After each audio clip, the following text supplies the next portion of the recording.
Olá, queridos, bem-vindos ao nosso estudo bíblico da Igreja Batista Pioneira de Santa Helena. Quero convidar você a abrir a sua Bíblia aqui em Mateus capítulo 6, versículos 1 a 4. Nós hoje chegamos numa nova sessão, já passamos todo o capítulo 5, você pode conferir todos os nossos estudos no nosso canal do YouTube, mas aqui nós temos uma nova sessão. Mas para lembrar, no capítulo 5, nós aprendemos sobre as bem-aventuranças dos versículos 3 até o versículo 12. Nós aprendemos os versículos 13 a 16, como o cristão ele deve reagir ao mundo e diante do mundo. Dos versos 17 a 48, a gente aprendeu a relação entre o cristão e a lei de Deus, trazendo um contexto do Antigo Testamento de forma corretamente aplicada por Jesus diante dos escribas e dos fariseus que estavam aplicando a lei de forma errada naquela época. O Sermão do Monte ele apresenta um quadro de como um cristão ele deve ser vivendo nesse mundo, mas também diante da presença de Deus, sendo completamente submisso a Deus. Capítulo 6, versículos 1 a 4, acompanhe na sua Bíblia, eu vou ler na Nova Versão Internacional. Diz assim: tenham cuidado de não praticar suas obras de justiça diante dos outros, para serem vistos por eles. Se fizerem isso, vocês não terão nenhuma recompensa do Pai Celestial.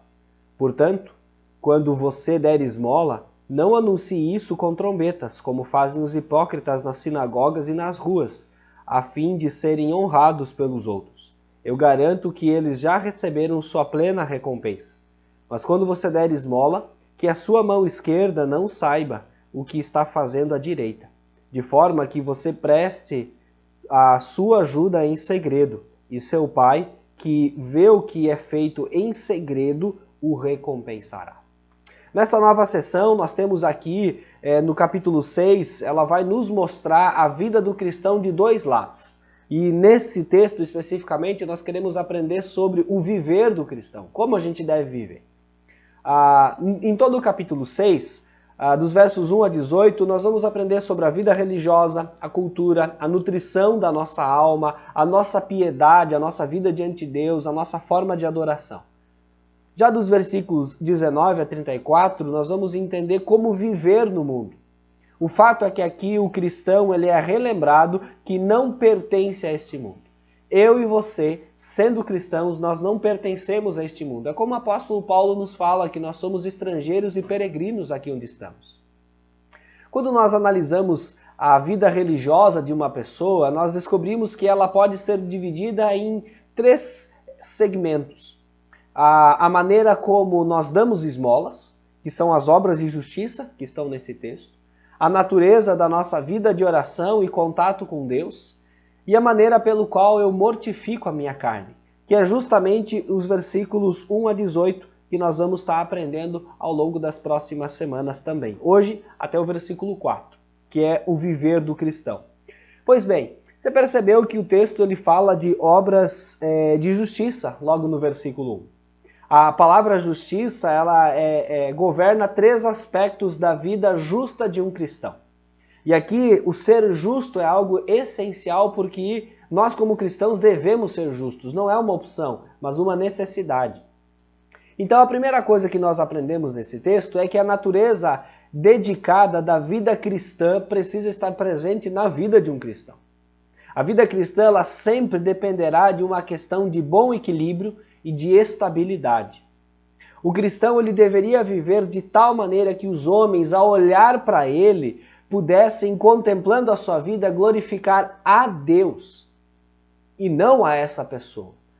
Ao mesmo tempo, cumpre a trazer a nossa lembrança que nós jamais devemos fazer as coisas para as pessoas com a ideia de atrair a atenção delas para nós mesmos.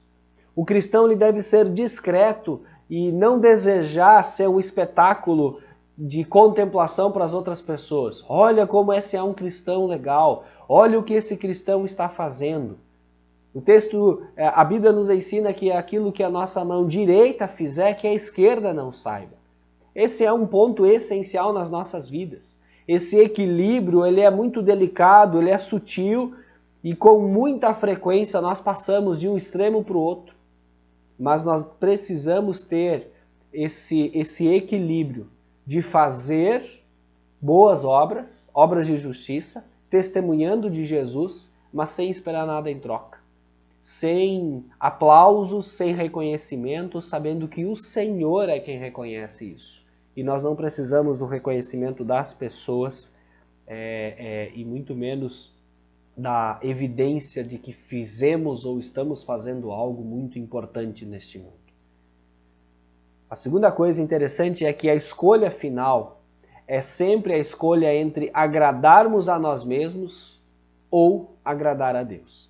Por natureza, o ser humano ele deseja ser louvado, ele deseja reconhecimento pelas pessoas ao nosso redor. Nós desejamos ser agraciados por reconhecimento, mas nós devemos esperar apenas o reconhecimento de Deus. Deus um dia honrará cada um dos cristãos que em vida se sacrificaram, que em vida procuraram obras de justiça para apresentar o Evangelho, para testificar que são realmente cristãos, não com interesse próprio, mas com interesse de evidenciar Jesus Cristo. E para nós, nesta vida e nesse mundo, a questão mais importante é nos conscientizarmos do nosso relacionamento com Deus. Essa é o terceiro aspecto da vida de um cristão que realmente é justo. Nos conscientizarmos do nosso relacionamento com Deus. Constantemente a gente se esquece disso. O supremo objetivo do cristão deveria ser agradar a Deus e a Ele somente. Se esse for o nosso alvo, o nosso objetivo, será impossível nós errarmos. Jesus viveu inteiramente dedicado ao Pai. Jesus jamais pensou em si mesmo. João capítulo 5, verso 44 nos diz o seguinte: como vocês podem crer se aceitam glória uns dos outros, mas não procuram a glória que vem do Deus único? Jesus procurou agradar a Deus em todos os momentos, em todos os aspectos. Jesus ele não ficou interessado nas suas questões unicamente, ele ficou interessado nas coisas do Senhor. Ele manteve-se focado em Deus o tempo todo, e isso o manteve firme, forte, reto e correto, sem nenhum pecado. Nós precisamos relembrar que nós estamos sempre na presença de Deus. Ele tudo vê, Ele conhece o nosso coração, já as pessoas ao nosso redor não conhecem o nosso coração.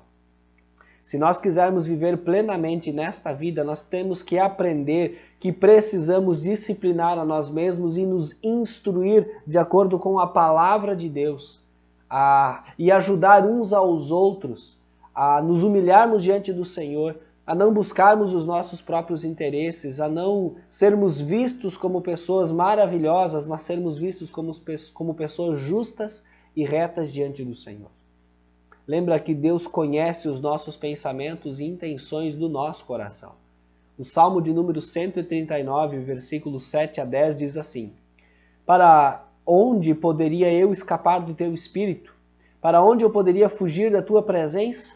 Se eu subir aos céus, lá estás. Se eu fizer a minha cama na sepultura, lá também estás. Se eu subir com as asas da alvorada e morar na extremidade do mar, mesmo ali a tua mão direita me guiará e me susterá. Deus conhece perfeitamente o nosso coração. Deus sabe tudo o que se passa nas nossas vidas. Nós precisamos perceber que Deus está olhando para tudo, que Ele tem consciência de tudo e que está registrando tudo. O princípio seguinte nesse texto é: se nós fizermos o que é reto, então o nosso Pai nos recompensará. E por isso nós precisamos lembrar do capítulo 5 aqui de Mateus, versículo 8, que diz: bem-aventurados os puros de coração ou os limpos de coração, pois eles verão a Deus. As intenções do nosso coração, aquilo que está no nosso coração, devem ser as mais puras, para que nós então possamos de fato ver a Deus. E na glória celestial nós vamos ter esse privilégio. Nós temos que lembrar também que Hebreus capítulo 12, verso 2 diz assim: tendo os olhos fitos em Jesus, autor e consumador da nossa fé, Ele, pela alegria que lhe fora proposta, Ele, Jesus, suportou a cruz, desprezando a vergonha e assentou-se à direita do trono de Deus. Já em Hebreus capítulo 11, que é o capítulo que fala dos heróis da fé, o verso 26 de Hebreus 11 diz assim: por amor de Cristo, considerou a desonra a riqueza maior do que os tesouros do Egito, porque contemplava a sua recompensa. O texto está falando aqui de Moisés, que deixou de ser um príncipe no Egito para ser um servo do Senhor. Deixou a riqueza para viver para a glória de Deus, porque ele contemplou a recompensa que viria. E com certeza Moisés é alguém que está desfrutando e muito da recompensa celestial hoje. O texto aqui fala de galardões. E é interessante que nós, às vezes, não sabemos como tratar exatamente a respeito de galardões. Mas o fato é que o interesse que o cristão tem pelos galardões celestiais deve ser legítimo, e é legítimo. Sendo até mesmo encorajado na Bíblia. Todas as nossas obras serão julgadas. É claro que as nossas obras, elas são feitas mediante a fé em Jesus, para testemunhar, não para nos dar a salvação, mas para testemunhar que nós cremos, vivemos e amamos Jesus, para que as pessoas vejam Jesus em nossas vidas. 2 Coríntios capítulo 5, versículo 10 diz assim: pois todos nós devemos comparecer perante o tribunal de Cristo, para que cada um receba de acordo com as obras praticadas por meio do corpo, quer sejam boas, quer sejam más. O nosso corpo, a nossa vida, pratica obras, sejam boas ou sejam más. E nós iremos comparecer diante do tribunal de Cristo, tendo ali o retorno das obras que nós praticamos. O desejo do galardão deve sim nos envolver a buscar santidade. Aqueles que buscam galardões da parte dos homens nunca poderão recebê-los de Deus. Mas aqueles que buscam galardões de Deus, talvez nunca serão reconhecidos pelos homens, e isso não é problema, porque nós precisamos considerar primeiro o reconhecimento de Deus. O reconhecimento dos homens não é importante. Talvez eu e você façamos coisas para Deus que ninguém está percebendo. Às vezes a gente fica triste porque ninguém percebe, porque ninguém elogia, porque ninguém ajuda. Mas Deus está vendo, Deus está tomando nota e Deus está percebendo tudo isso. O texto aqui está falando das esmolas que nós dermos. Isso significa ajudar as pessoas, seja doando dinheiro, dedicando tempo ou fazendo qualquer coisa que possa prestar ajuda às pessoas que precisam. A maneira errada de dar esmolas é fazendo propaganda de si mesmo, é chamando atenção. Mas qual a maneira então certa de agir? E os versículos 13 e 4 vão dizer: mas quando você der esmola, que a sua mão esquerda não saiba o que está fazendo a direita, de forma que você preste a sua ajuda em segredo, e o seu pai, que vê o que é feito em segredo, o recompensará. Deus está vendo, e as outras pessoas não precisam ver, não precisam saber. Que a nossa mão esquerda ignore o que a direita estiver fazendo. Nós devemos fazer tudo secretamente, não fazendo anotações, por exemplo, para saber tudo que eu já ajudei nessa vida. Ah, eu ajudei lá tal pessoa dando R$5, eu ajudei outra pessoa numa tarefa, eu ajudei outra pessoa doando tanto, eu fiz isso pelos missionários, eu fiz isso pela igreja. Nós não precisamos anotar. Deus sabe, Deus conhece tudo que nós fazemos, inclusive as intenções do nosso coração. Porque nós precisamos fazer tudo sendo conduzidos e orientados pelo Espírito Santo. E então nos esquecermos de tudo o que fizermos. Olha que interessante. Ser guiados pelo Espírito Santo, fazendo boas obras, dando esmolas, ajudando as pessoas, mas esquecendo disso. Logo depois, para não ficarmos trazendo à nossa memória um sentimento de orgulho. Puxa, como eu já ajudei pessoas. Como eu sou uma pessoa legal, quando na verdade eu sou um mero pecador, que fez pelos outros aquilo que o Senhor espera que eu realmente faça, e o Senhor é que vai nos recompensar. Mas como conseguir esquecer que eu ajudei alguém?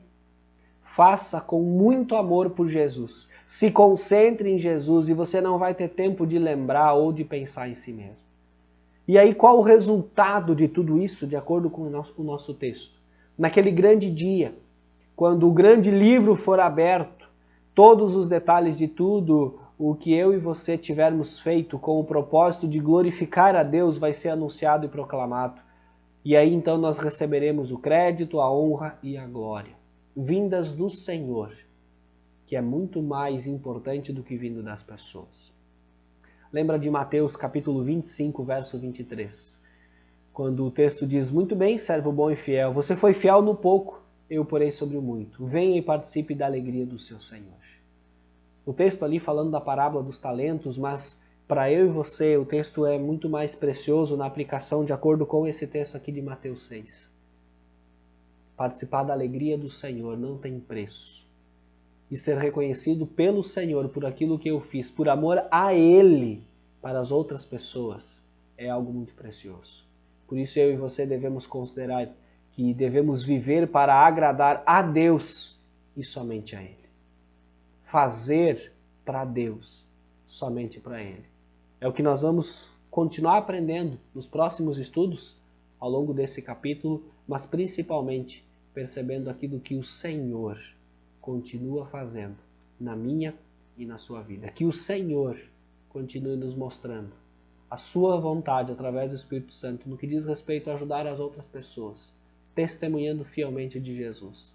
Não pelos nossos interesses ou nosso reconhecimento, mas que as pessoas reconheçam Jesus Cristo como o Senhor e Salvador das suas vidas. Vamos orar? Pai querido, nós clamamos ao Senhor. Que o Senhor nos tire os sentimentos de orgulho quando fazemos o bem a outras pessoas. Ó Deus, nos ensine para que cada vez mais nós tenhamos o privilégio de olhar para Jesus e de perceber que no Senhor nós devemos manter o nosso olhar, o nosso pensamento, a nossa atenção e fazer tudo para o Senhor, inclusive ajudando o nosso próximo. Porque um dia receberemos o galardão, a recompensa celestial, que vale muito mais do que qualquer reconhecimento aqui. Ó Deus, nos faça entender isso e nos ensine cada vez mais. Nós oramos assim em nome de Jesus. Amém e amém. Que o Senhor nos ensine cada vez mais. Um forte abraço e até o nosso próximo estudo. E que Deus te abençoe.